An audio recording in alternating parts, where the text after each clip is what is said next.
بسم اللہ الرحمن الرحیم رب زدنی علما رب زدنی علما رب زدنی علما. About average parents, What Abu Talib? والدین کی دعا تسبیح کے دانوں کی طرح ہوتی ہے جو اولاد کے حق میں ہر وقت تسبیح کے دانوں کی طرح گرتی رہتی ہے. اللہ یہ دعا مانگنے والے ہاتھ ہمیشہ سلامت رکھے. Ameen, brother. For present تقریر on the topic of والدین کی فرما برداری, I would like to invite Abu Sufyan brother, please come. السلام علیکم ورحمۃ اللہ وبرکاتہ. الحمد للہ وکفى والسلام علی عباده الذین اصطفى. اما بعد فاعوذ باللہ من الشیطان الرجیم. بسم اللہ الرحمن الرحیم. وقضى ربك الا تعبدوا الا اياه وبالوالدين احسانا إما يبلغن عندك الكبر أحدهما أو كلاهما فلا تقل لهما أف ولا تنهرهما وقل لهما قولا كريما واخفض لهما جناح الذل من الرحمة وقل رب ارحمهما كما ربياني صغيرا. میرے محترم بزرگوں اور دوستوں، میں نے ابھی آپ حضرات کے سامنے جو بنی اسرائیل کی جو آیت کریمہ تلاوت کی ہے، جس کا ترجمہ یہ ہے اور حکم دیا ہے آپ کے رب نے کہ تم اللہ کے سوا کسی کی عبادت نہ کرو اور والدین کے ساتھ اچھا سلوک کرو. اگر تمہارے سامنے تمہارے والدین میں سے کوئی یا دونوں بڑھاپے کی عمر میں پہنچ جائے تو انہیں اف بھی نہ کہنا اور انہیں کبھی نہ جھڑکنا، انہیں نرم سے بات کہنا. ان کے آگے عاجزی کی بازو جھکا دو اور کہو اے میرے رب کہ تو ان دونوں پر رحم فرما جیسا کہ انہوں نے مجھے چھوٹے سے پالا ہے. حضرت اس آیت کریمہ میں اللہ تعالیٰ ماں باپ کے حقوق کو بیان کیا ہے، لیکن یہی آیت نہیں بلکہ قرآن میں دیگر مقامات پر یہی احکام موجود ہے. مثلا سورہ لقمان میں وَوَصَّيْنَا الْإِنسَانَ بِوَالِدَيْهِ حَمَلَتْهُ أُمُّهُ وَهْنًا عَلَىٰ وَهْنٍ وَفِصَالُهُ فِي عَامَيْنِ أَنِ اشْكُرْ لِي وَلِوَالِدَيْكَ إِلَّا الْمَصِيرَ وَإِن جَاهَدَاكَ عَلَىٰ أَن تُشْرِكَ بِي مَا لَيْسَ لَكَ بِهِ عِلْمٌ فَلَا تُطِعْهُمَا وَصَاحِبْهُمَا فِي الدُّنْيَا مَعْرُوفًا. ہم نے تاکید کر دی انسان کو اس کے ماں باپ کے واسطے، اس کی ماں نے اسے پیٹ میں رکھا تک کر اور دودھ چھڑانا دو مرد میں کہ میرا اپنے والدین کا حق مانو اور تمہیں میری ہی طرف لوٹ کر آنا ہے. اگر کوئی شخص کہے کہ یہ چیز میرے ساتھ کرو جس کا تمہیں علم نہیں ہے تو اس کی بات نہ ماننا اور دنیا میں ان دونوں کے ساتھ اچھا سلوک کرنا. اس آیت سے ثابت ہو گیا ہے کہ گناہ اور معصیت کے علاوہ ارکان میں والدین کے اطاعت ضروری ہے. ایک مرتبہ اللہ کے رسول صلی اللہ علیہ وسلم نے فرمایا اس کی ناک پاک آلود ہو، اس کی ناک پاک آلود ہو، اس کی ناک پاک آلود ہو.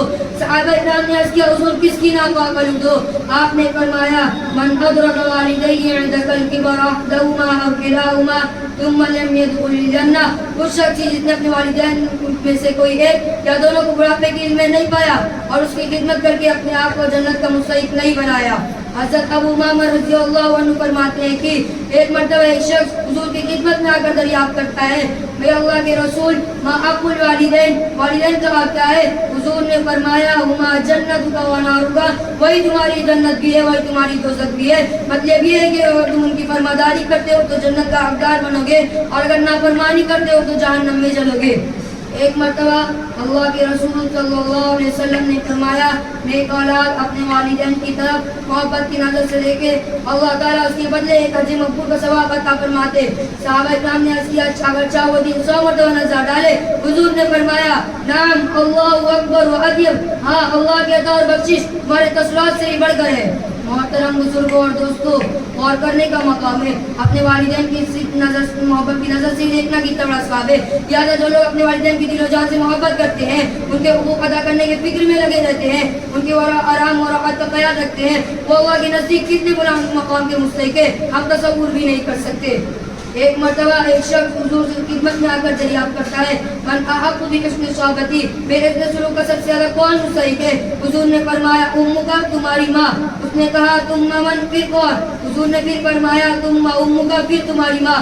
اس نے 3 مرتبہ یہی سوال کیا، تینوں مرتبہ حضور نے یہی جواب دیا. جب اس نے 4تھی مرتبہ پوچھا تم من پھر کون؟ حضور نے پھر فرمایا تم ابوک پھر تمہارا باپ. نیک اولاد کا فرض ہے کہ وہ اپنے والدین کی خبر گہری کرے، ان کے ساتھ اچھا سلوک کرے اور ان کو ہر ایک کو خوش رکھنے کی کوشش کرے.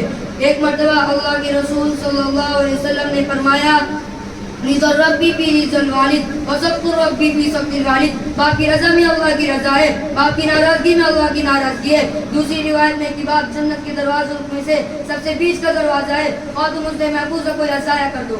محترم بزرگوں اور دوستوں, والدین کی خدمت گزاری صرف آخرت کا اجر و ثواب کا ذریعہ نہیں بلکہ دنیا میں بھی رحمت الہی کا سبب ہے. بخاری مسلم میں فرماتے ہیں کہ ایک مرتبہ اللہ کے رسول صلی اللہ علیہ وسلم نے تین لوگوں کا واقعہ بیان فرمایا.